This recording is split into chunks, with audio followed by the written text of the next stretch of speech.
tanya jawab. Silakan Dr. Ferry. Baik, terima kasih Bu Sonya untuk Sama-sama. pengumumannya.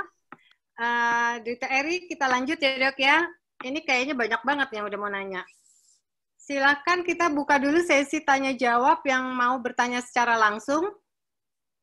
Boleh, siapa yang mau bertanya? Sebentar Bu, ada raise hand. Jadi saya harus Oke. turunin tangannya. Bukan Ini turun tangannya. ada pertanyaan-pertanyaan yang masuk, apa bisa saya jawab dulu? Yang ada di tadi saya lihat di chat atau mungkin kita buka dulu ya. Ini ada dari dokter, saya ambil yang paling atas nih, Dr. Sutrisno, SPOG. Saya allow Dr. Sutrisno untuk bertanya, silakan Dok. Yang pertanyaan langsung dulu ya Dr. Eri. Oke, baik, silakan Dr. Sutrisno. Sutrisno. Ya. Oke. Silakan. Jadi tinggal klik aja speakernya supaya bisa langsung bertanya. Kalau enggak saya kasih giliran yang di bawah nih. Oke, saya Ibu Dokter Arrahmani, silakan. Oke, udah ada suara juga. Yang berikutnya Dwi Asyani, silakan. Tinggal diklik gambar mic-nya. Oke, Dwi Asyani, silakan langsung ke Dr. Eri. Ibu Dwi Asyani, silakan Bu, langsung Bu. Ibu Dwi, silakan Ibu Dwi. Oke, kalau enggak kita kasih kesempatan yang lain dulu. So, kita seling dulu ya untuk yang udah chatting nih. Oke, Bu Ferry silakan Bu. Seling 2 pertanyaan, lalu kita kasihkan kesempatan kepada yang angkat tangan Bu. Silakan Bu, 2 pertanyaan. Ini dari Dr. Victoria Juliana Trisno, MARS. Pertanyaannya tentang hak-hak pasien yang poin kelima. Pasien sudah diterangkan sejelas-jelasnya dan menyetujui tanda tangan. Setelah mau diberlakukan, keluarga pasien tiba-tiba menjadi pura-pura bodoh dengan alasan sedang pusing. Bukan keluarganya. Saat mau penjelasan bilang keluarganya. Apakah ada perlindungan untuk dokter? Silakan Dr. Eri, bagaimana jawabnya? Baik, jadi perlu, ini suatu tindakan apa? Misalnya tindakan operasi atau apa itu? Ya, jadi salah satu tindakan operasi kali Dok. Atau apapun lah tindakan. Jadi dia pasien sudah menandatangani informed consent, maksudnya begitu? Ya, iya. Kemudian waktu mau dilakukan tindakan, tiba-tiba jadi pura-pura bodoh dengan alasan sedang pusing waktu itu, bukan keluarganya lah, sehingga menolak kayaknya. Menolak untuk dilakukan tindakan itu. Iya. Begitu ya. Iya. Nah ini seharusnya, sebaiknya kalau itu sifatnya bukan emergensi, ya, artinya yang mengancam jiwanya atau kedaruratan, lebih baik kita tunda. Ya. Lebih baik dokter menunda tindakan yang akan dilakukan. Ya. Karena itu berpotensi akan menjadi masalah di kemudian hari. Just komisi dan komisi. Ya. Komisi. Berarti ditunda dulu ya dok? Lebih baik ditunda dulu. Kalau kecuali itu tindakan darurat. Ya. Harus operasi itu harus dilakukan. Nah itu mau nggak mau harus dilakukan. Tapi kalau itu bisa ditunda, silakan ditunda. Kemudian dilakukan semacam edukasi dulu. Ya, edukasi, kemudian dilakukan pertemuan kembali sampai akhirnya pasien menyadari bahwa itu tindakan itu memang sudah seharusnya dilakukan. Tapi kalau pasien menolak gimana dok? Apakah dia harus menandatangani surat penolakan? Ya harusnya begitu. Ya sebaiknya melakukan menandatangani. Termasuk pulang paksa menolak tindakan itu harus dengan hitam di atas putih. Oke. Ya, sebaiknya dilakukan seperti itu. Baik, Dokter. Bu Sonya, apakah sudah ada yang mau bertanya langsung? Banyak ini Bu, masih ada. Oke, silakan Dr. Sutrisno, silakan. Dr. Sutrisno sudah buka mic-nya. Langsung Dr. Sutrisno. Oh enggak, saya enggak. Oh, Dr. Sutrisno nggak tanya ya? Enggak. Oke, kalau gitu Dr. Gigi Maya, silakan Dr. Gigi Maya. Dr. Gigi Maya, silakan. Nah, ini raise hand. Sebentar ya, ini ada beberapa yang raise hand. Dr. Eka mau bertanya, silakan. Kalau gitu sembari ini aja dulu Bu. Lagi ya. Ya, dibacain Ini deh. dari Apollonaris Thomas. Sanksi apa yang sebaiknya dilakukan manajemen bagi dokter yang tidak melakukan pre-anestesi dan pre-bedah? Tidak melakukan apa? Pre-anestesi dan pre-bedah. Itu sanksi yang seharusnya dilakukan oleh manajemen. Ya. Nah, itu sebetulnya sangat teknis sekali ya. Itu mesti dikaji dulu oleh apakah SOP-nya memang seperti itu ya. Harus ada pre-anestesi dan pre-operasi ya. Nah, itu kita harus melihat dulu ya, komite medik harus menentukan ya, komite medik dari rumah sakit yang bersangkutan. Ya, karena kalau memang itu harus tapi tidak dilakukan, ya harus mendapatkan sanksi dokter tersebut. Ya. Sanksi itu bisa berupa teguran, ya, peringatan, ya, dan terakhir kalau sudah berkali-kali dilakukan, ya dilakukan skorsing, ya. Karena masalah medis ini kadang-kadang apalagi yang berhubungan dengan operasi ya, itu sangat berisiko kalau tidak diikuti SOP-nya ya. Dan kalau nanti diadukan oleh pasien ke MKDKI, itu akan salah. Dan ingat, kalau dokter berbuat salah ya, secara pidana ya, kalau ada unsur pidananya ya, misalnya kelalaian tadi ya, menyebabkan pasien luka atau meninggal dunia ya, itu yang bertanggung jawab secara pidana lah dokternya, namun perdatanya adalah rumah sakit. Misalnya harus ada ganti rugi dan sebagainya, itu rumah sakit yang harus menyelesaikan. Ya. Di pasal 44 Undang-Undang tentang rumah sakit, nah itu menentukan seperti itu.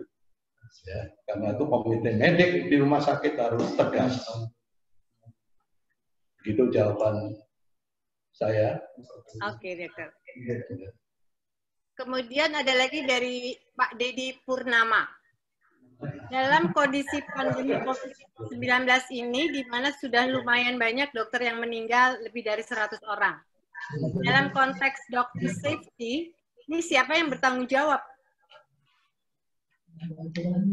Baik, memang dalam kondisi COVID ini, semuanya serba darurat. Baik peraturan, undang-undang, hukum, ya. Karena kebetulan saya ini juga masih kuliah di S3 ini. Itu semuanya menjadi darurat. Ya. Nah, karena itu kadang-kadang banyak yang kita nggak menyangka pada waktu normal tidak akan terjadi. Misalnya kayak dokter safety tadi. Itu kan nggak pernah menyangka kita bahwa dokter ini bisa terancam. Yang biasanya terancam hanya pasien kalau kita menangani dengan sembrono dan sebagainya. Nah, tapi dengan kondisi sekarang ini, nah ini yang sangat sulit untuk kita cari penanggung jawab yang seharusnya penanggung jawab adalah manajemen rumah sakit di mana dokter itu bekerja, karena dia bekerja di bawah instruksi ya, di bawah lingkungan rumah sakit tersebut. Ya. Nah, tapi kalau rumah sakit harus bertanggung jawab sampai terjadinya kematian dokter dan sebagainya, memang ini masih belum ada aturan yang jelas. Makanya setiap dokter harus berhati-hati. Kalau perlu dia bisa menolak menangani apabila tidak dilengkapi dengan APD yang adekuat. Itu juga sudah diatur dalam fatwa MKEK ya. Fatwa MKEK juga sudah bahwa APD harus benar-benar melindungi dokter dalam menangani pasien yang terinfeksi corona. Nah, kira-kira begitu jawabannya. Terima kasih, dokter. Oke, Bu Ferry. Ya. Bu Ferry, saya udah allow. Jadi saya sudah allow bagi Bapak dan Ibu yang ingin berbicara langsung. Saya sudah buka, tinggal klik aja mic-nya ya. Silakan. Ya, siap. Semuanya. Halo. Ya, Halo. Halo. ya. Selamat sore, Dokter Eri. Ya, selamat sore. Ini Dokter dengan Eri. ya, selamat sore. Dokter Eri. Langsung Ya. aja, Dok. Langsung hilang. silakan. Iya, Ya. Dokter Eri. Ya, Dokter Edeng nih, silakan. Dokter Eri. Dokter Edeng Ya. nih. Ya. Ya, wah, ini luar biasa nih. Oh, luar biasa nih, Dokter Eri. Dok, Siap. ya, itu yang di hospital itu kan kalau standar menurut undang-undang itu kan harusnya kesamaan proses ya, Dok ya. Artinya kesiapan rumah sakit dengan standar yang harus dia siapkan, kemudian keberadaan organisasi termasuk komite medik ya, komite etiknya, dan kemudian standarisasi yang sangat itu adalah bagaimana dokter melakukan sebuah tindakan kan akan mengaruhi oleh SOP yang ada dan kasus dan kemudian fasilitas peralatannya dengan standar yang seperti apa. Jadi kan semua komponen itu sama dok jadinya. Nah, kenapa harus dipisahkan antara perdata dan pidana? Gitu dok. Tentunya kan harusnya tanggung renten sama ya dok ya, antara rumah sakit, kemudian keberadaan, karena keputusan memutuskan sebuah tindakan, itu kan tidak hanya dokter itu melakukan sebuah judgement terhadap pasien, tetapi kan ada timnya, termasuk itu dibicarakan dulu, apa kalau di luar gawat darurat dok, kalau ini operasi elektif, misalnya. Jadi, ya, itu aja dok. Yang kirim WA apa, Oh, baik. nomornya gitu.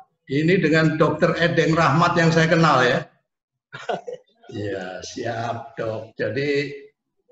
Jadi begini, pidana dengan perdata itu pidana dengan perdata itu sesuatu yang berbeda.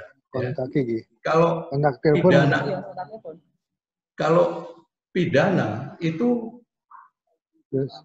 sesuatu pelanggaran hukum yang sifatnya adalah barang siapa yang melakukan. Admin. Dan sanksinya pun juga berbeda. Ya, kalau pidana itu sanksinya tidak ada sanksi ganti rugi. Ya, tapi kalau perdata itu adalah sanksinya tidak ada perdata sanksi masuk penjara dan sebagainya.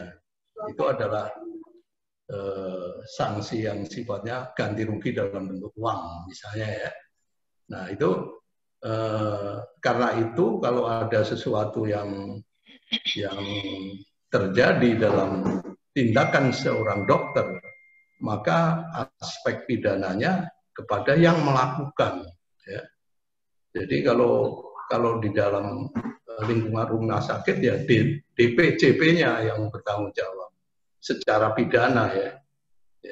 Tapi perdatanya kalau ada permintaan ganti rugi dan sebagainya, itu adalah tanggung jawab rumah sakit, paling tidak ada tanggung renteng. Itu tergantung dari bagaimana perjanjian antara si dokter dengan rumah sakit. Begitu Dokter Edeng, kira-kira penjelasannya. Ya. Baik dok, terima kasih dok. Baik.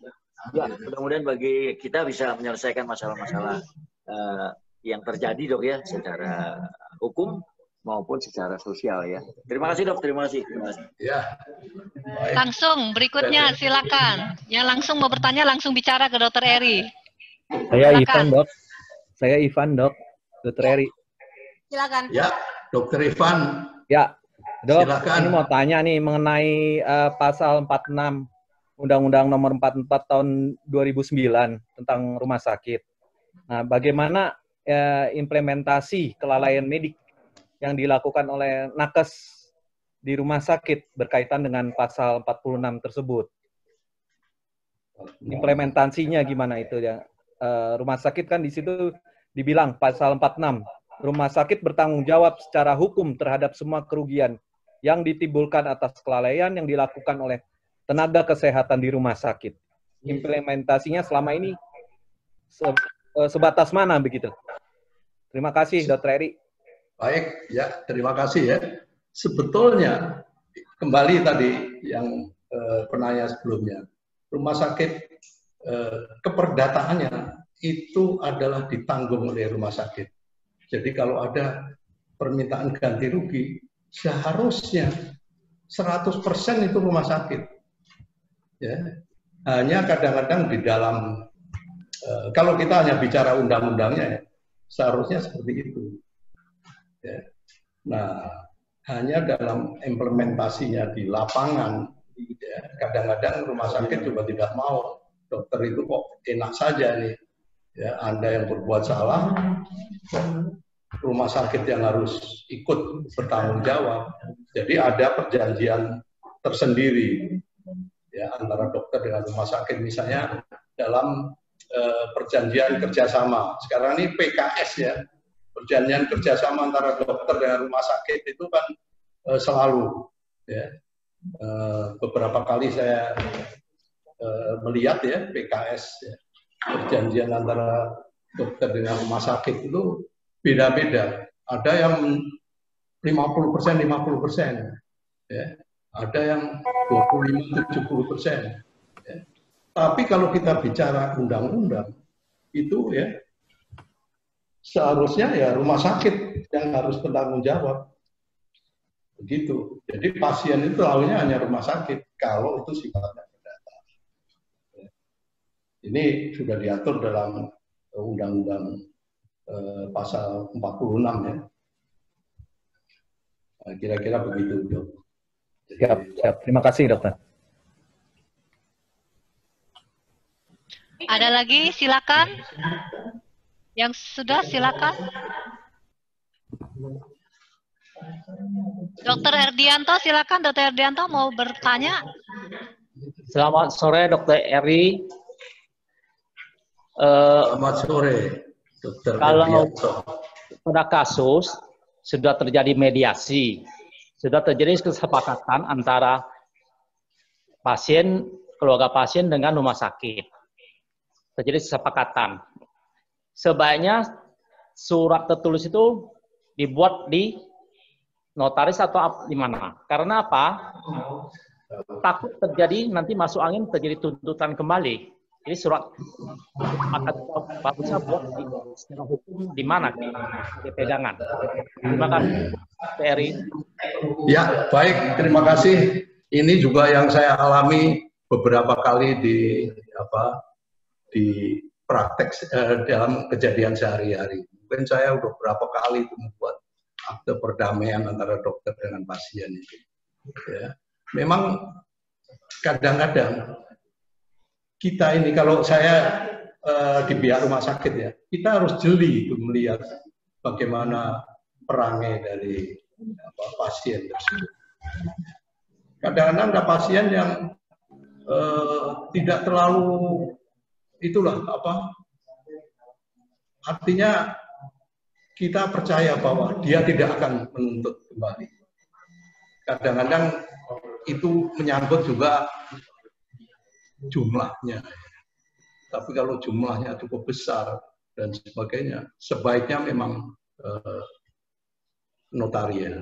Ya, karena di notarial itu kita sudah dijelaskan bahwa sanksinya apa. Ya, antara lain sanksi bahwa dia menuntut kembali atau dia bukan hanya menuntut, misalnya dia mengekspos ini keluar, sudah damai tapi diekspos juga. Nah, itu ada sanksinya. Ya. Dan itu harus ditulis di dalam perjanjian perdamaian yang kita buat tadi. Ya. Memang sebaiknya notarial lebih bagus. Nah, kira-kira begitu. Baik, terima kasih Dokter.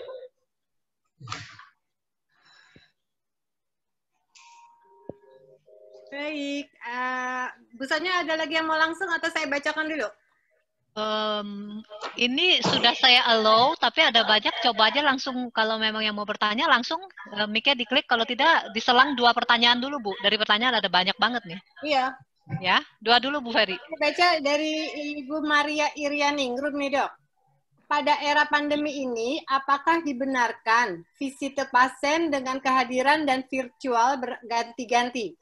Jadi misalnya visit kehadiran 2 kali seminggu, hari lain dengan virtual, sehingga mengurangi paparan terhadap pasien, terutama yang sudah confirm COVID. Virtual itu maksudnya dengan WA call atau telepon biasa, tentu pada pasien yang tidak berat kondisinya. Dilanjutkan juga dengan penempatan kamera CCTV di kamar pasien, apakah diperkenankan, mengingat menghindari sedikit mungkin paparan terhadap pasien. Itu pertanyaannya, Dok. Ya, baik. Emang itu pertanyaan yang sedikit spesialistik ya. Jadi memang saya sendiri di dunia COVID ini tidak terlalu memahami secara detail. Tapi kira-kira apapun yang kita lakukan ya, itu jangan berusaha seminimal mungkin akan terjadi penyebaran daripada terpaparnya orang-orang yang tadinya sehat hanya karena ingin menengok dan sebagainya, ya, akhirnya terpapar. Jadi apapun tadi yang dilakukan, saya kira baik-baik aja, selama itu tujuannya untuk mencegah tertularnya ke si apa ya, yang besuk tadi ya, yang menengok tadi, ya, keluarga pasien tadi. Ini maksudnya dokternya, Dok, yang mau visite. Dokter mau visite kepada pasien COVID. Kan ya. Biasanya visite ketemu. Nah, ini diselang-seling dengan virtual melalui video call. Itu apakah boleh? Oh, artinya mengurangi resiko penularan. Aturan atau hukumnya diperbolehkan, maksudnya begitu ya? Ya. Oh, begitu. Nah, ini ternyata aturannya, jawabannya singkat adalah diperbolehkan. Oh, ya. Telemedicine ada apa itu sekarang diperbolehkan. Okay. Ya, baru saja ada edaran dari Menteri Kesehatan untuk tindakan seperti itu. Oke, berarti boleh ya, Dokter. Dibolehkan. Ya. Kemudian nih dari Agung Mandor Longso. Tadi dokter mengatakan pada pembicaraan terkait penolakan melakukan pelayanan untuk keselamatan diri. Dasarnya ini apa, Dok? Apa ada di undang-undang atau etika? Apalagi dikaitkan dengan era pandemi ini, Dok. Artinya menolak menangani pasien apabila dia tidak dilengkapi dengan APD yang baik, adekuat gitu ya. Dia berhak menolak ya. Nah, itu ada di undang-undang atau di etika? Itu sebetulnya dari segi etika itu sudah diatur dalam, itu lebih banyak etikanya, lebih banyak masalah etika. Dan itu ada fatwa dari MKK yang mengatakan begitu. Memang sebetulnya dokter tidak melayani pasien atau tidak boleh, itu bukan masalah hukum, itu masalah etik. Ya. Itu masalah, artinya dokter itu karena terikat dengan, ya, di dalam pasal 20 Kode Etik Kedokteran, bahwa dokter harus menjaga kesehatannya. Itu sudah diatur. Ya. Jadi ini lebih banyak masalah etik. Oke. Begitu. Iya, terima kasih Dr. Eri. Bu Sonya ada lagi nggak yang mau langsung bertanya? Ada yang sudah siap? Silakan. Ini kayaknya belum ada mic yang dibuka, tetapi yang angkat tangan ini banyak nih. Coba Dr. Sri, silakan Dr. Sri baru angkat tangan, Dr. Sri bisa langsung. Jadi tinggal klik aja mic-nya, gambar mic itu tinggal diklik aja langsung bisa bicara dengan Dr. Eri. Silakan. Ini saya sudah buka banyak ini, ada mungkin belasan nama nih yang angkat tangan nih. Oke, Dr. Sri Agung silakan. Silakan Dr. Sri Agung. Oke, ini nggak ada. Bu Ferry bisa dilanjut dengan pertanyaan lagi Bu, yang di teks Bu. Ini Dok dari Pak Danu Winata. Apakah tindakan menyuntik perlu inform konsen? Dan bila diperlukan, apakah setiap pasien tersebut datang selalu dibuat inform konsennya atau cukup sekali? Jadi sebetulnya inform consent itu dilakukan pada tindakan yang sifatnya invasif, ya, misalnya operasi dan sebagainya.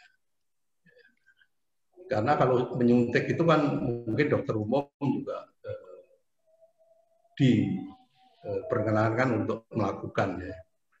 Namun kalau mau safe, ya, itu silakan saja, ya, karena suntikan pun juga beresiko juga.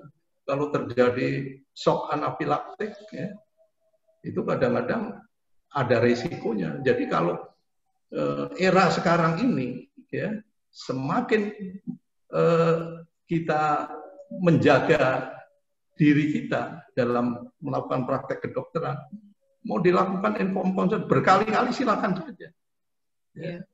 Meskipun tidak juga nggak apa-apa, karena ini bukan tindakan yang sifatnya invasif. Ya. Suntikan itu kan bukan suatu tindakan yang berisiko, kecuali ya shock itu tadi, terjadi shock anafilaktik. Tapi kalau mau dilakukan silakan saja. Buat aman ya, lebih aman jadinya. Buat aman ya. Betul. Oke. Ini ada lagi Dok. Dari Dokter Eka. Bagaimana sengketa antara dokter dengan pihak manajemen rumah sakit?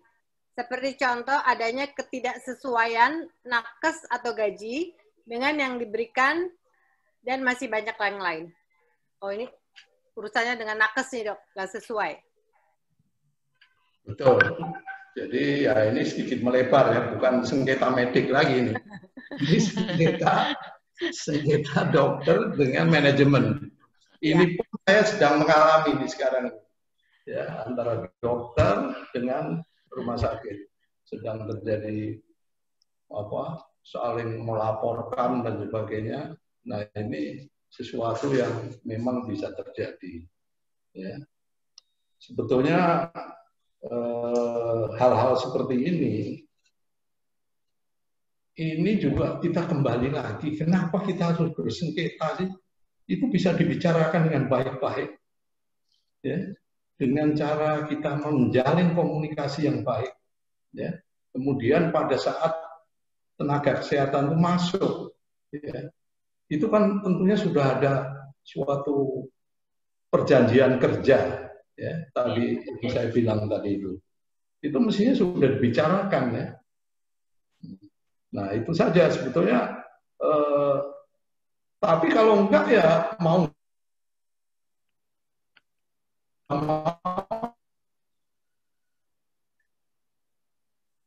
Dokter suaranya hilang. Sinyalnya kali Bu.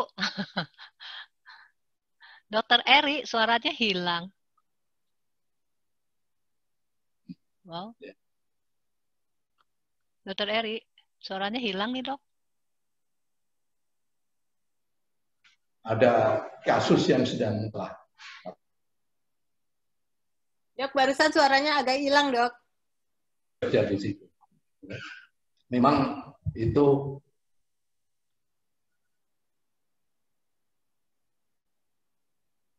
Dokter Eri, suaranya hilang timbul.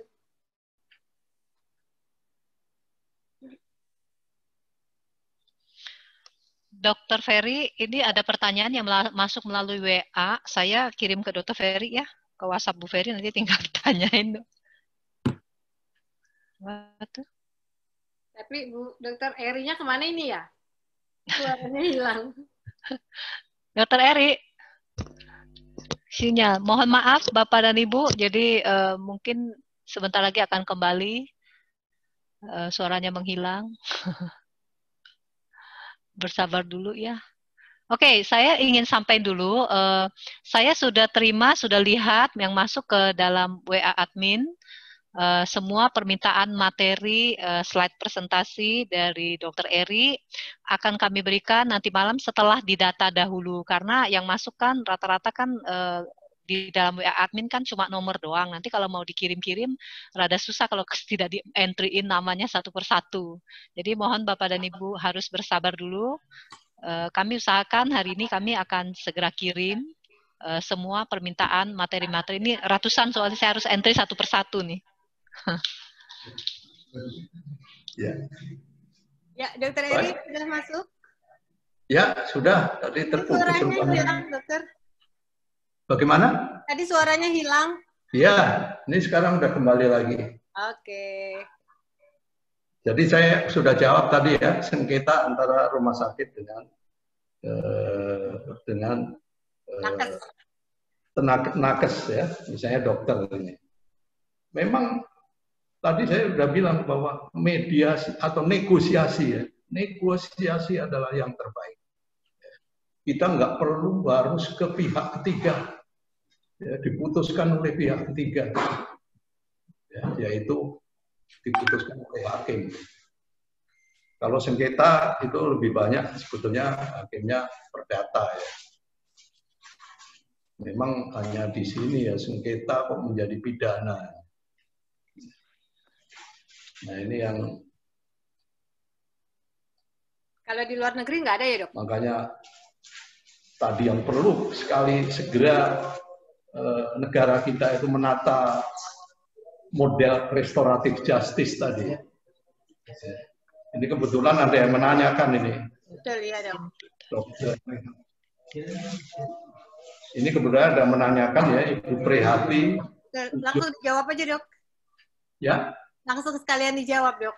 Ya, bagaimana saran untuk model restoratif justice pada sengketa malpraktek kedokteran? Ya. Bagaimana kalau apa ini? Perkuatan MKDKI. Perkuatan MKDKI. Memang ini terus terang mediasi penal dan restoratif justice itu adalah saya lagi membuat disertasi untuk itu. Jadi ini baik sekali ini. Ya. Restoratif justice itu adanya di pidana yang biasanya dihukum ancaman hukumannya begitu tinggi, itu kita coba kurangi. Ya. Dan kalau perlu tidak, hukumannya tidak berupa harus penjara. Ya. Kita ini kalau pidana, itu selalu yang di dalam kepala kita masuk penjara atau kurungan. Itu yang seharusnya sudah mulai kita kurangi lah seperti itu, ya. Karena penyelesaian apapun yang terbaik adalah negosiasi, ya, mediasi. Ya. Jadi restoratif justice itu harus dimulai juga dengan suatu mediasi yang disebut dengan mediasi penal. Ya.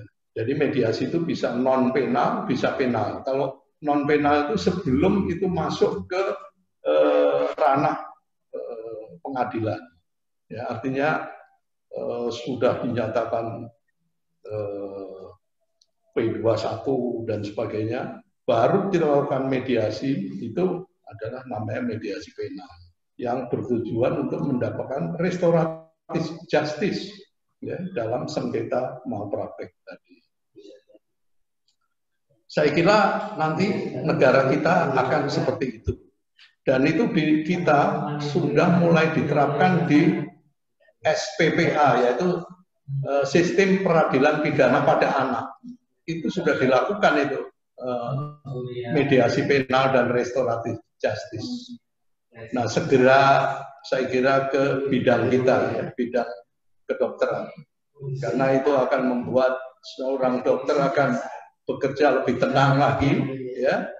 Artinya tidak ketakutan. Karena sekarang itu banyak dokter yang tidak mau mengerjakan sesuatu yang berisiko tinggi, daripada dia nanti dituntut, dianggap melakukan, lebih baik dirujuk aja sudah. Ya. Misalnya harus operasi yang berisiko, waduh, ngapain nanti kalau pasiennya meninggal, saya harus dituntut, dianggap malpraktek. Lebih baik tidak kita kerjakan. Nah, itu akan menurunkan, salah satu yang bisa menurunkan kualitas medis di negara kita. Karena itu dengan adanya restoratif justice akan kita harapkan akan memperbaiki hal ini. Kemudian bagaimana kalau perkuatan MKDKI? Nah, ini memang sampai sekarang itu MKDKI itu beda sekali ranahnya dengan hukum. MKDKI hanya bicara masalah disiplin, ya.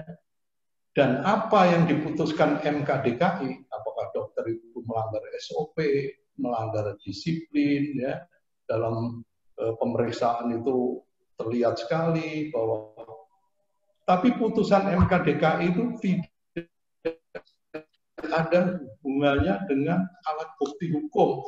Ya. Jadi ini tidak bisa dicampur adukkan. Sampai sekarang MKDKI memposisikan seperti itu. Ya. Jadi kalau pihak penyidik pidana, misalnya polisi, mau mencari alat bukti, sebetulnya tidak ditutup oleh MKDKI. Putusan saya adalah bukan putusan untuk alat bukti hukum. Silakan mencari sendiri. Ya. Nah, ini memang kadang-kadang membuat, ini saya juga sedang menangani suatu case seperti itu. MKDKI menyatakan tidak bersalah, dokter ini tidak bersalah. Tapi pihak polisi belum mau menyerah, dia masih mau mencari-cari, ya. Karena mungkin yang mengadu ini punya kekuatan politis. Nah, tapi tetap aja MKDKI menyatakan itu tidak bisa dijadikan alat bukti. Nah, ini makanya posisi MKDKI itu meskipun tadi Ibu Prihatin menyatakan bagaimana kalau diperkuat, tapi selama posisinya seperti itu tidak bisa. Dokter bisa aja dijatuhi hukuman disiplin misalnya, ya, yang terberat dicabut STR dan SIP-nya, tapi tidak serta-merta dia melakukan kelalaian yang berimplikasi hukum. Nah, kira-kira begitu penjelasannya. Baik, dokter. Terima kasih. Bu Sonia, ada lagi yang mau bertanya langsung nggak? Ada, Dokter Ania. Silakan, Dokter Ania sudah angkat tangan. Mic-nya sudah saya buka, jadi tinggal diklik aja. Jadi mic-nya langsung diklik aja, Dokter Ania. Langsung bertanya. Oke, Bu, nggak ada suaranya. Silakan dengan pertanyaan aja, Bu. Ada 76 saya lihat nih chattingnya. Ini dari Dr. Zainal Arifin. Bagaimanakah hakim menentukan apakah seorang dokter atau tenaga kesehatan melakukan kelalaian medis? Dan bukti-bukti apa persyaratannya yang dianggap sah oleh hakim? Baik, nah ini sekali kembali lagi menyangkut pidana, ya, hakim, karena ini jadi dalam tindak pidana sampai sekarang adalah 5 alat bukti. Ya. Jadi selama penyidik tidak bisa menemukan 5 alat bukti, paling sedikit 2 alat bukti, makanya dia nggak bisa menaikkan ke penuntutan maupun persidangan. Jadi paling dia bisa memeriksa saksi. Ya. Itu bukti yang pertama. Ya. Kemudian keterangan ahli. Ya. Nah, ini sekarang tinggal bagaimana keterangan ahli itu menjelaskan bahwa memang sudah terjadi kelalaian. Ya. Nah, itu. Jadi kalau hakim itu keterangan ahli. Karena hakimnya sendiri kan pasti bukan orang medis yang bisa menganalisa bahwa itu suatu kelalaian atau tidak. Itu hanya sangat tergantung dari keterangan ahli.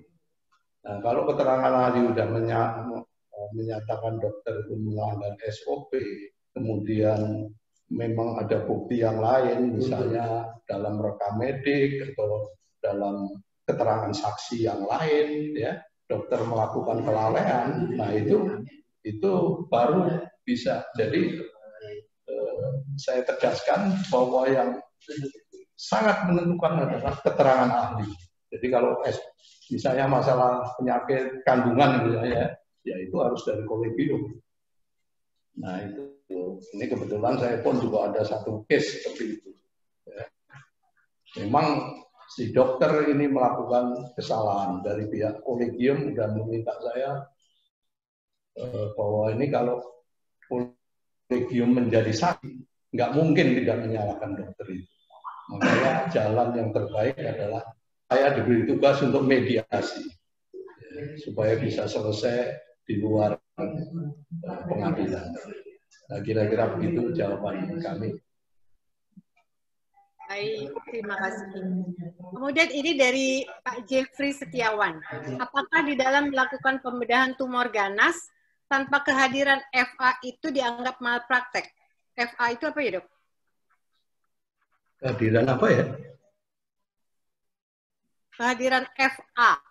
FA.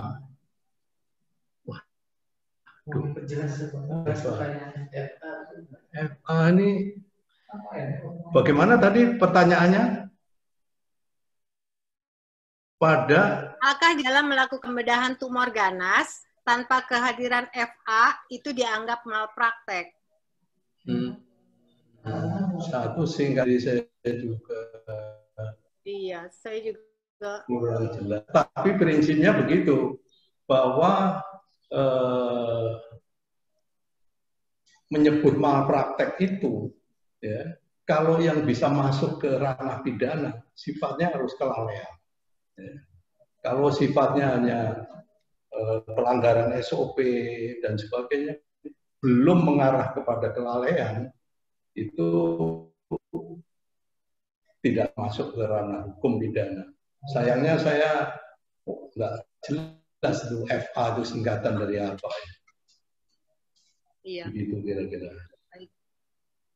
Kita pindah aja ke pertanyaan yang berikutnya, Dok. Dari Firdausai Sohar. Saya belum dengar penyelesaian masalah sengketa medik ini secara hukum yang banyak negosiasi. Kenapa? Ya, maksudnya ke ranah hukum itu pidana atau perdata, ya, udah banyak, ya. Perdata ya lebih banyak memang perdata. Ya, kalau perdata itu semua juga bisa menggugat, apapun juga bisa menggugat. Tapi kalau ini menyangkut pidana, itu harus ditentukan dulu bahwa itu ada 5 alat buktinya tadi atau tidak. Jadi apakah itu ada buktinya atau tidak? Karena kalau tidak, polisi nggak bisa melimpahkan ke kejaksaan atau ke pengadilan. Tapi kalau usah, bisa aja langsung ke pengadilan. Ya. Tapi kembali lagi bahwa penyelesaian masalah medis ini sebaiknya kita selesaikan lewat negosiasi atau mediasi. Ya. Karena dokter itu kan pasti tidak ada unsur kesengajaan untuk mencelakakan pasien. Dua, dokter pasti punya niat untuk menolong pasien dari penyakitnya. Tapi itu dokter yang berciri-ciri yang 5 tadi loh ya. Tapi karena ada juga nih sekarang itu yang melewati masa itu ya. Jadi kita hanya untuk masalah yang lebih banyak materi dan sebagainya. Nah itu kembali lagi harus kita hilangkan dalam benak seorang dokter. Ada 3 masalah pesan moral tadi. Nah, kira-kira jawabannya begitu. Mediasi adalah yang terbaik. Iya. Pengalaman saya pun juga kasus yang masuk ke Polda atau ke Polres yang bisa sampai P21, artinya ke pengadilan nggak sampai 1%. Sisanya selesai dengan mediasi.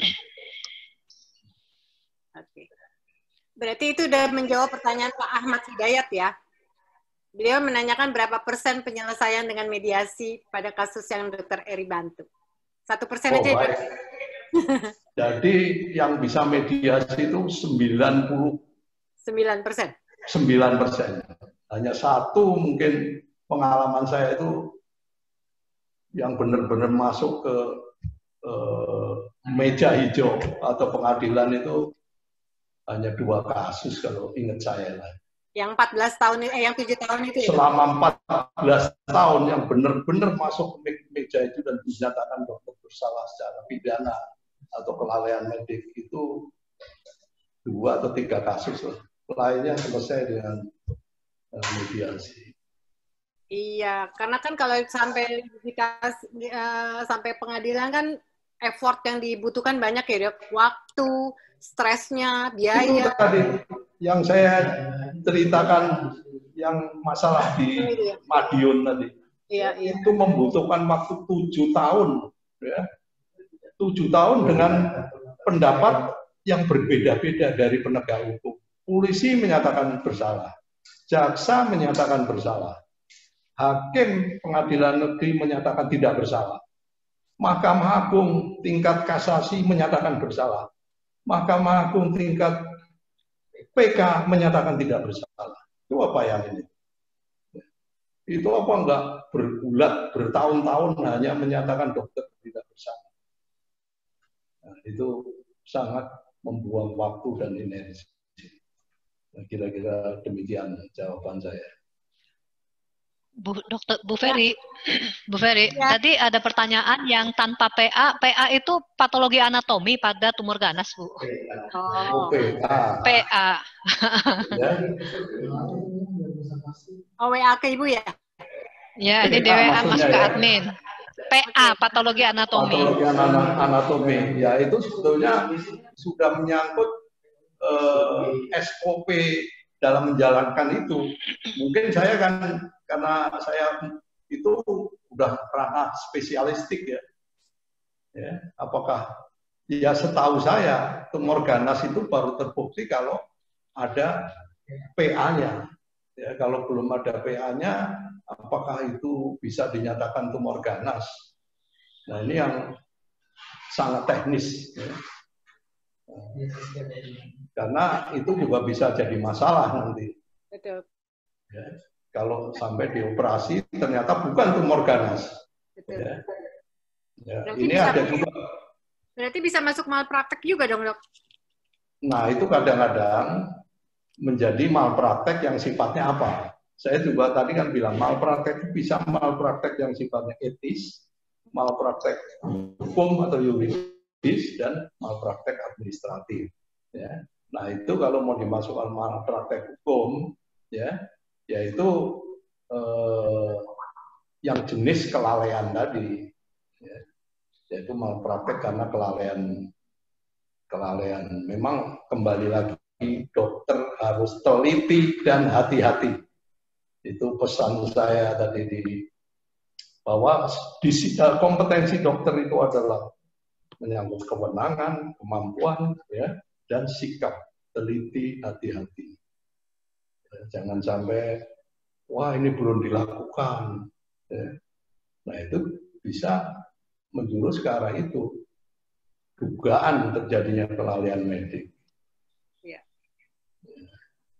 Baik, dokter. Bu Sonya, ada yang mau bertanya langsung lagi nggak? Ini banyak yang angkat tangan, tapi sudah dibuka mic-nya, tinggal diklik aja, bisa langsung sebetulnya bicara. Silakan yang mau bertanya langsung, boleh Bapak Ibu? Oke, kalau nggak ada langsung ke pertanyaan mungkin Bu Ferry. Dr. Sri Agung? Mendengar? Saya ingin bertanya sama Dokter Heri. Selamat sore, Dokter Heri.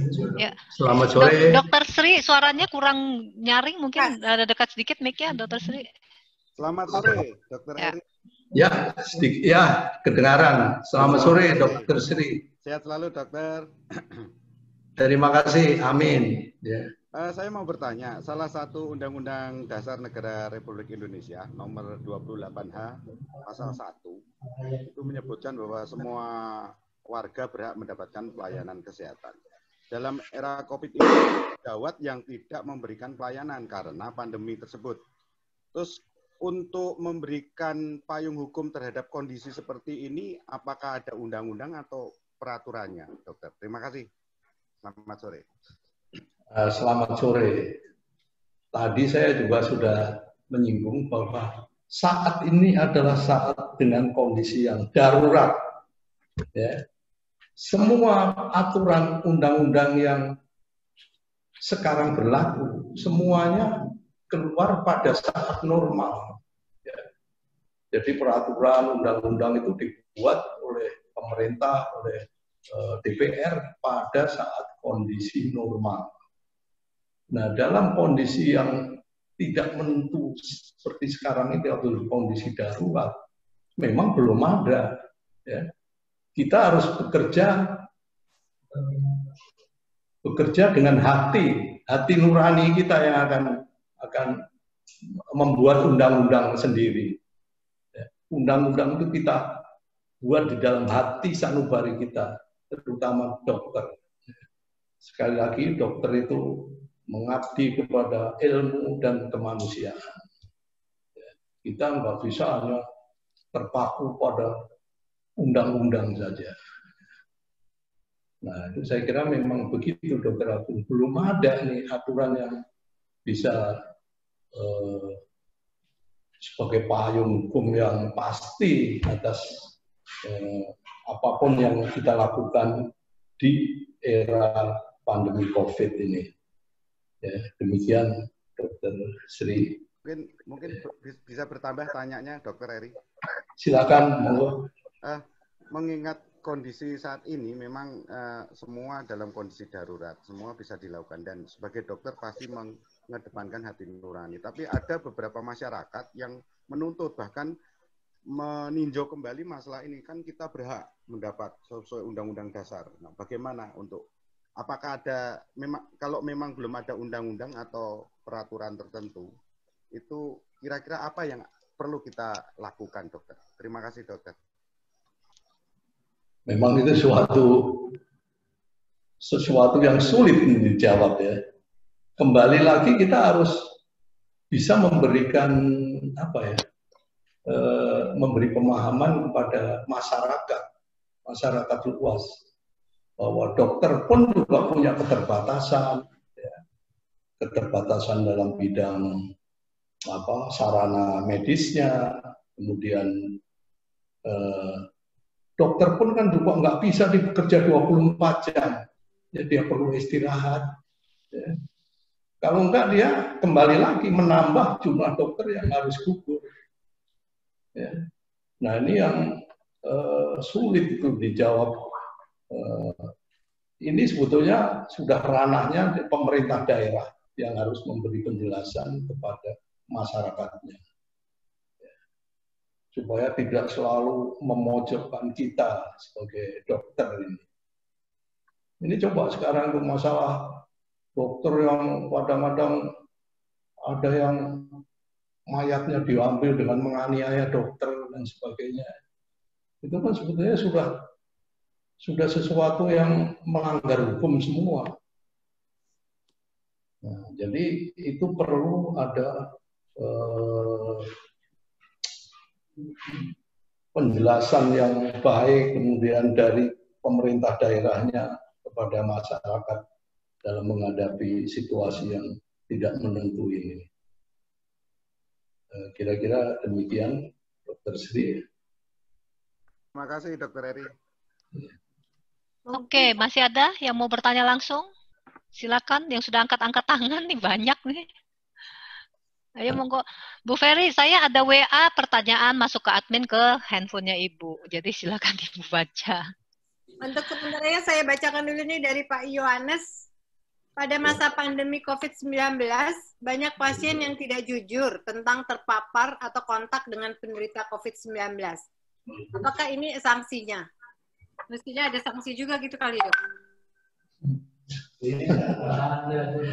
Aduh, memang ya ini serba susah untuk dijawab ya. Ya, karena sanksi dalam hukum itu kan sesuatu yang harus logik, ya, harus bisa diperhitungkan. Ya. Nah ini bagaimana kita mau menerapkan sanksi? Kadang-kadang mereka sendiri juga nggak tahu kalau dia terpapar, atau mereka juga sudah terpapar, tapi dia harus mungkin ada penyakit lain, dia harus ke dokter. Ya. Nah, dia itu tadi nggak memberi keterangan yang pasti tentang kondisinya. Itu kita mau menerapkan hukum apa ya? Memang susah sekali. Karena memang tidak pernah ada ceritanya. Kalau pasien untuk dokter itu kan sudah terbiasa, tapi kalau dokter menuntut pasien, itu saya masih belum pernah. Ya, dan aturannya seperti apa, terus terang mungkin sulit saya untuk menjawab pertanyaan ini. Oke. Kira-kira seperti itu. Ya. Baik, Dokter. Ini ada lagi dari Dr. Hendarto. Sebelum pasien diperiksa, diwajibkan rapid test. Biaya dibebankan kepada pasien. Bagaimana kalau pasien merasa keberatan dan menolak? Kemudian yang kedua, apakah pasien boleh dibebankan biaya APD? Yang bagaimana kalau pasien menolak?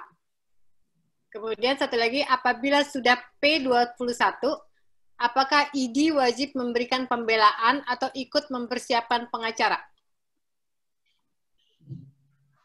Baik, itu kalau masalah COVID ini kadang-kadang terus terang ya, ilmu saya, pengetahuan saya itu sangat minim. Saya harus akui ya. Karena itu tadi kembali lagi, kedaruratan yang semuanya serba darurat termasuk hukum dan peraturan. Ya. Nah itu tadi yang pertanyaan masalah. Tapi kalau yang masalah kedua saya bisa menjawab. Yang masalah kalau sudah suatu kasus ya, pidana kembali lagi. Kalau P21 itu selalu masalah pidana. Sudah dinyatakan P21. Ya.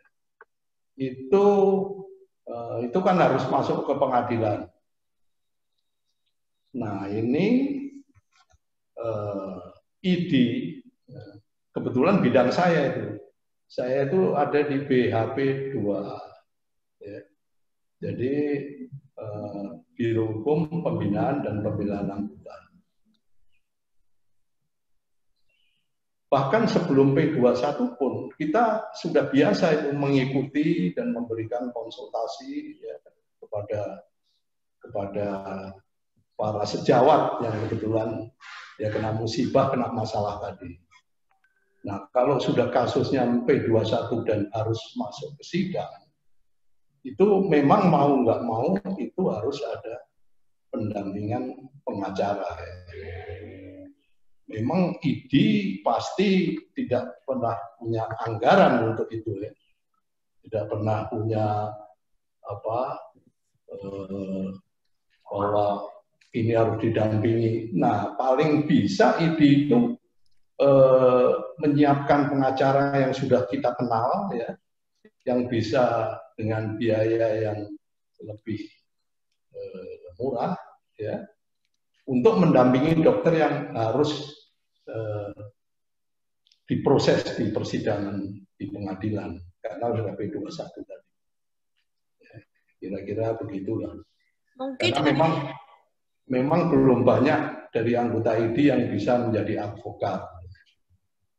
Nah, saya sendiri meskipun saya sudah jadi di bidang itu, tapi kalau toh ada sejawat yang harus kena itu, saya sih bersedia saja. Silakan datang saya. Saya kira mungkin dokter mungkin nggak kalau dia di asuransi profesi ada bantuan kali dari situ dokter untuk biaya pengacara. Nah, kalau ID sendiri tidak menyiapkan biaya untuk itu, ya. Nah, makanya saya selalu menganjurkan semua dokter, terutama pemegang pisau, ya, bedah, objin dan sebagainya, supaya punya asuransi proteksi, ya, apakah yang terkenal kan sekarang Bumida, Allianz, AC, ya. Nah, itu dari situ kita bisa, ya, kita memanfaatkan biayanya untuk mendukung proses ke pengadilan. Itu nggak masalah, itu kita juga bisa membantu masalah itu. Tapi kalau ID sendiri memang nggak punya biaya. Okay. Ya, saya kadang-kadang sering tanya kepada dokter, ini Anda memang ada unsur kesalahan, ya. Kita akan usahakan jangan sampai ke pengadilan, cukup dengan mediasi, ya, dengan biaya yang akan jauh lebih murah dan sebagainya. Saya tanya, waduh, saya nggak punya asuransi, kalau asuransi sudah habis. Nah, ini yang tolong diperhatikan kepada sejawat sekalian. Di negara yang maju, ya, itu sudah nggak pernah dokter berurusan dengan pasien. Yang urusan itu cuma asuransi dengan lawyernya pasien. Ya, dokter udah bekerja terus. Nah, ini repotnya di sini tuh masih harus kalau ada masalah dokter bekerja sendiri, ngurusin kasusnya sendiri. Yang seharusnya mindset seperti itu harus sudah kita rubah. Iya. Kemudian, setuju itu dok, setuju. Oke, ada lagi nggak yang langsung mau bertanya? Dokter, waktunya sampai jam berapa ya dok? Ya. Ya. Dokter, halo? ada waktunya sampai jam berapa? Ini sudah jam 3.50 atau saya bacakan lagi pertanyaannya? Kelihatan. Bagaimana kalau misalnya tertulis, nanti kita akan jawab secara tertulis juga. Oh, kalau gitu WA ke admin ya, Bapak dan Ibu bisa Ya, silakan. ketik, nanti kita lanjutin ke dokter. Sampaikan ke saya akan jawab, ya, supaya lebih, mungkin sekarang sudah terlalu sore, ya. Mungkin ada rekan-rekan kami yang udah capek, ya. Baik, dokter, tapi mungkin ada satu pertanyaan aja nih dok. Sekarang ini kan kita lagi ramai-ramainya di media sosial.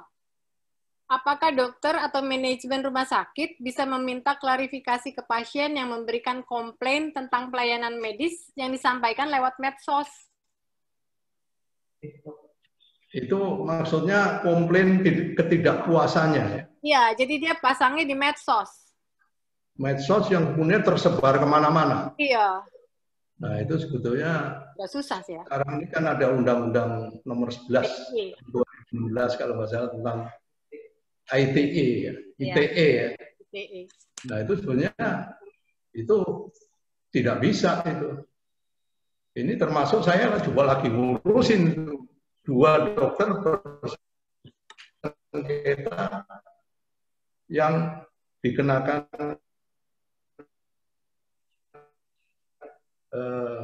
pasal-pasal ITE tadi, berikan penjelasan lah kepada pasien.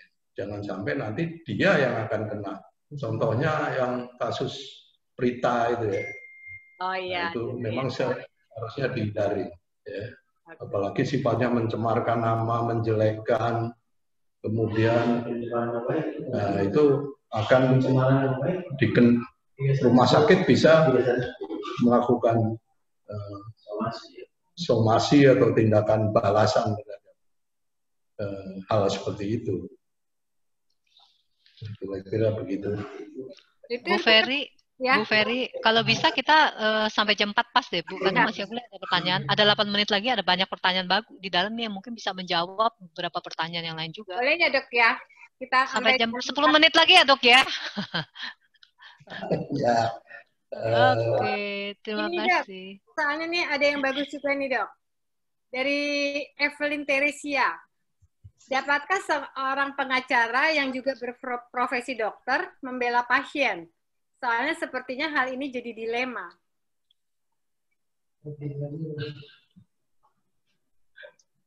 Baik, jadi memang sekarang itu kan banyak juga dokter yang mulai alih profesi. Kayak dokter ya? Menjadi pengacara. Ya, kayak saya misalnya. Ya, betul. Tapi saya selalu memposisikan ya bahwa saya akan hanya membela dokter dan hanya akan melakukan mediasi supaya selesai di luar pengadilan. Tapi kalau saya harus membela pasien ya, wah itu rasanya saya belum pernah. Bukan karena saya nggak mau ya, karena itu menyangkut etik ya. Karena dokter itu adalah saudara kandung ya. Jadi itu adalah posisi yang selalu saya pegang sampai sekarang. Ya, bukan. Tapi kalau pas terjadi suatu sengketa antara dokter dan pasien, kan belum tentu dokternya yang benar. Meskipun saya di pihak dokter, saya selalu melihat you ada kesalahan, ya, bahwa you telah merugikan itu pasien. Bukan saya kalau membela dokter selalu bilang, wah itu apa saya bela tanpa melihat kesalahannya, tetap ya. Dan kemudian saya berusaha menjelaskan dan supaya kasusnya bisa selesai dengan win-win solution. Nah, saya kurang setuju sebetulnya ya. Saya anggap itu pelanggaran etik. Dokter menjadi pengacara untuk pasien menuntut dokter. Itu kira-kira pendirian saya seperti itu. Demikian. Ya. Kemudian Dok, ada dari Dr. Nur Cahyo. Saya seorang dokter menginstruksikan kepada perawat untuk memasang infus. Karena kecerobohan suster, tangan pasien jadi bengkak sampai perlu diberi demam. Keluarga menuntut. Ini tanggung jawab suster atau dokter yang menyuruh infus? Ya, memang pendelegasian tugas itu biasa terjadi. Tapi kita harus ingat bahwa yang kita delegasikan itu memang merupakan kewenangan atau kompetensi dari yang kita beri delegasi. Ya. Kalau perawatnya itu, perawat ini kan memang sudah diberi pendidikan masalah infus ya. Ya. Nah, jadi sebetulnya dokter tidak bersalah, ya. Itu di undang-undang perawatan juga ada, ya. Pelimpahan kewenangan seorang dokter, tapi yang dilimpahkan harus sebatas sesuai dengan kompetensinya. Jadi nggak bisa misalnya perawat disuruh menjahit lupa operasi yang besar ya, menjahit peritoneum misalnya. Nah, itu udah salah, ya, karena itu bukan kompetensinya. Meskipun saya ya kadang-kadang sering melihat itu dulu, ya, ada ini perawatnya jago sekali, udah deh, kamu jahit aja. Nah, pernah ada kejadian, ada masalah. Ya. Apa waktu itu saya lupa ya, kalau nggak salah ada jarum yang ketinggalan Karena perawat yang melakukan, jarum ketinggalan, akhirnya pasien menuntut dokternya. Nah, dokter nggak bisa berpikir, oh itu yang ngerjakan perawat saya. Terpaksa dia harus bertanggung jawab. Nah itu. Jadi kalau itu infus yang adalah kompetensi perawat, dokter tidak bisa disalahkan. Kalau disalahkan, ya silakan datang ke BHP 2ID, nanti kita akan membela. Baik. Ya, Dok, satu pertanyaan terakhir ya, Dok. Ya. Kita sudah menjelang jam 5. Izin bertanya, apa batasan antara kelalaian medis dan kecelakaan medis? Dan bagaimana payung hukum? Apabila di zaman pandemi ini rumah sakit menentukan status pasien jatuh ke pasien COVID, sedangkan di akhir hidupnya dan meninggal, tetapi swabnya negatif dan keluarga pasien komplain. Ini dari Pak Indra. Nah, jadi saya jawab aja, antara kelalaian medik dan kecelakaan medik itu berbeda ya. Kalau kelalaian itu memang itu tadi ada masalah dokter ceroboh, ya, kemudian tidak hati-hati, atau dia kompetensinya, dia sebetulnya kompetensinya kurang, dia bekerja substandar, ya. Nah itu bisa disebut kelalaian. Ya. Tapi kalau kecelakaan itu kan sesuatu yang tidak bisa diperhitungkan sebelumnya. Ya. Atau sebetulnya kecelakaan medik itu bagian dari risiko medik juga. Ya. Sebetulnya itu beda sekali. Ya. Untuk jadi itu suatu risiko atau suatu kelalaian. Ya. Nah itu beda sekali. Memang untuk membuktikannya kadang-kadang tidak gampang. Makanya saya bilang perlu saksi ahli ya, dari kolegium yang bersangkutan. Jadi kalau penyidik, polisi, hakim sulit untuk mau bicara itu kelalaian atau suatu risiko. Ya, itu akan dijelaskan juga dalam informed consent pada saat dibuat sebelum operasi. Kira-kira begitu. Siapa lagi ya tadi? Jawaban terakhir tadi tentang apa ya? Lupa lagi saya. Jawaban tentang perbedaan itu, Dok. Apa itu ya? Ya itu. Iya, baru satu. Udah itu jawaban saya begitu. Beda kelalaian dan kecelakaan. Ya. Baik, dokter, kayaknya karena waktunya sudah menjelang sore, kita sudahi. Untuk itu bisa dokter kasih pesan untuk para sejawat yang bagaimana mereka untuk dalam kehidupan sehari-hari sebagai dokter. Kayak message. Baik, terima kasih. Jadi message saya itu adalah